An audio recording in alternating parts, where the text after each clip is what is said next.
Oke, bismillahirrahmanirrahim. Assalamualaikum warahmatullahi wabarakatuh.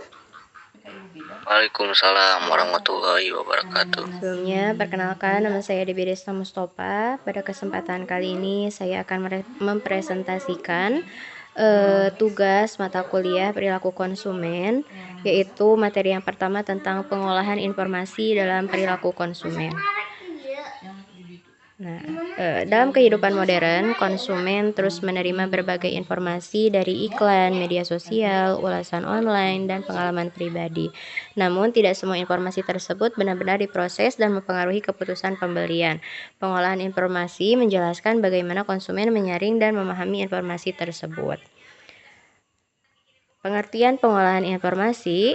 Pengolahan informasi dalam perilaku konsumen adalah proses bagaimana konsumen menerima, menafsirkan, menyimpan, dan menggunakan informasi pemasaran untuk membuat keputusan pembelian. Proses ini bersifat subjektif dan dipengaruhi oleh pengalaman, persepsi, serta emosi konsumen.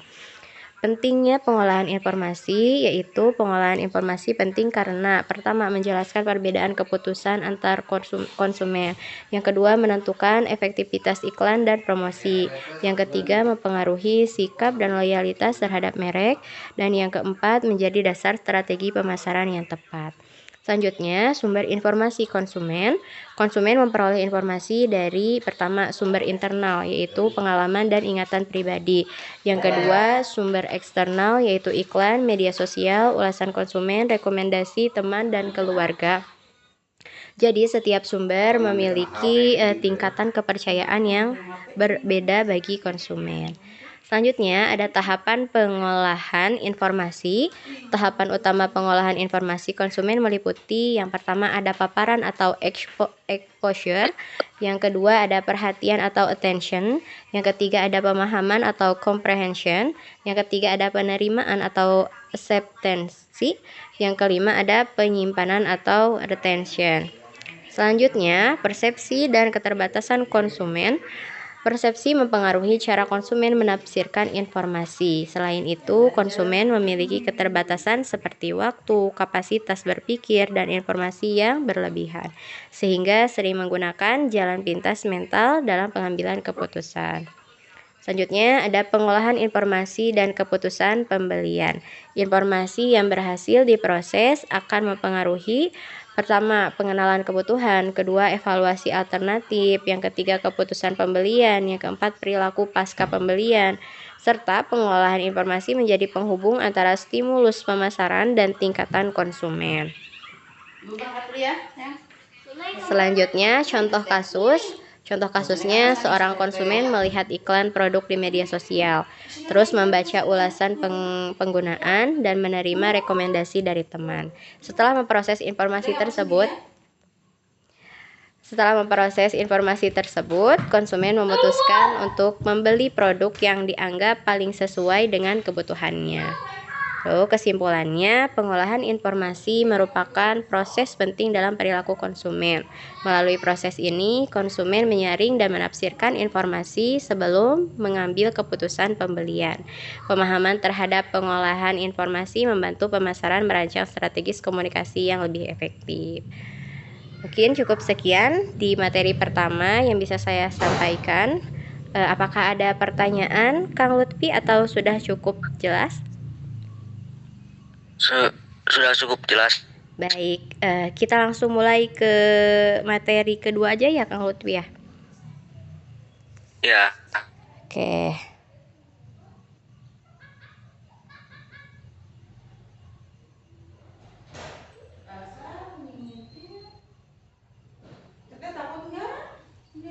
Aman, Ibu. Oke. Di materi yang kedua ini yaitu tentang pembelajaran konsumen atau consumer learning, yaitu bagaimana konsumen belajar, mengingat, dan bertindak. Definisi pembelajaran konsumen. Pembelajaran konsumen adalah perubahan perilaku konsumen yang relatif permanen sebagai hasil dari pengalaman dan interaksi dengan lingkungan. Penjelasannya, konsumen tidak langsung lahir dari pengetahuan produk. Pengetahuan diperoleh melalui proses belajar. Proses belajar membentuk sikap, preferensi, serta keputusan pembelian. Karakteristik pembelajaran konsumen. Pembelajaran konsumen memiliki ciri-ciri: pertama, bersifat berkelanjutan; kedua, dipengaruhi pengalaman masa lalu; ketiga, dapat terjadi secara sadar maupun tidak sadar; yang keempat, mempengaruhi keputusan di masa depan. Contohnya, pengalaman puas hari ini mempengaruhi pembelian di minggu depan. Nah, ada unsur-unsur dalam pembelajaran konsumen. Ada proses pembelajaran melibatkan 4 unsur utama. Yang pertama, motivasi. Yang kedua, dorongan kebutuhan konsumen. Contohnya seperti lapar, ingin tampil menarik. Yang ketiga, isyarat, yaitu stimulus. Yang keempat, iklan, diskon, kemasan, testimoni. Yang kelima, respons. Yang keenam, tindakan konsumen. Contohnya seperti membeli, mencoba, atau menolak. Dan yang ketujuh, penguatan atau reinforcement. Yang kedelapan, ada kepuasan atau kekecewaan setelah konsumsi. Nah, jenis-jenis pembelajaran konsumen, yaitu pembelajaran konsumen terbagi menjadi: yang pertama, ada pembelajaran perilaku atau behavioral learning, yaitu terjadi melalui pengalaman langsung, tidak memerlukan pemikiran mendalam, serta bersifat kebiasaan. Dan yang kedua, ada pembelajaran kognitif atau cognitive learning, yaitu terjadi melalui pemikiran dan pengolahan informasi. Konsumen aktif mencari informasi dan bersifat rasional dan sadar.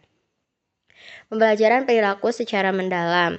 Pembelajaran perilaku meliputi: yang pertama, ada classical conditioning, yaitu konsumen mengaitkan produk dengan emosi. Contohnya iklan minuman dengan suasana bahagia. Yang kedua, ada operant conditioning, yaitu perilaku dipelajari melalui reward dan punishment. Contohnya diskon, beli ulang gitu ya. Yang kedua, ada pelayanan buruk, berarti tidak membeli lagi gitu.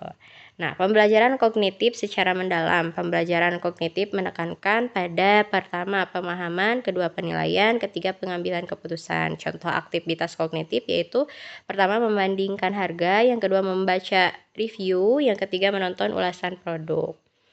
Nah, peran memori dalam pembelajaran konsumen ini: memori membantu konsumen untuk pertama, menyimpan informasi produk; yang kedua, mengingat pengalaman masa lalu; yang ketiga, mengenali merek. Nah, jenis memori ini ada 2, ada memori jangka pendek dan memori jangka panjang. Dampak dari pembelajaran terhadap perilaku konsumen ini: pembelajaran konsumen berdampak pada: pertama, terbentuknya sikap terhadap merek; yang kedua, loyalitas pengalaman; yang ketiga, perpindahan merek atau brand switching; yang keempat, pola pembelian jangka panjang. Contohnya, pengalaman buruk satu kali dapat mengubah perilaku selamanya gitu. Jadi tidak membeli ulang, membeli lagi gitu. Nah, kesimpulan dan implikasinya. Kesimpulan: pembelajaran konsumen membentuk perilaku pembelian. Yang kedua, pengalaman dari informasi sangat menentukan. Yang ketiga, pemasaran produk menciptakan pengalaman belajar positif. Serta implikasi bagi pemasar, yaitu fokus pada kualitas dan kepuasan, gunakan komunikasi yang konsisten, bangun hubungan jangka panjang dengan konsumen. Mungkin cukup sekian yang dapat disampaikan. Sebelum saya tutup, apakah ada yang mau ditanyakan dulu atau sudah cukup, Kang Lutfi? Sudah cukup teh. Baik, terima kasih banyak untuk waktunya. Mohon maaf apabila ada kesalahan dalam penyampaian. Billahi fisabilil haq, fasabiqul khairat. Wassalamualaikum warahmatullahi wabarakatuh. Waalaikumsalam.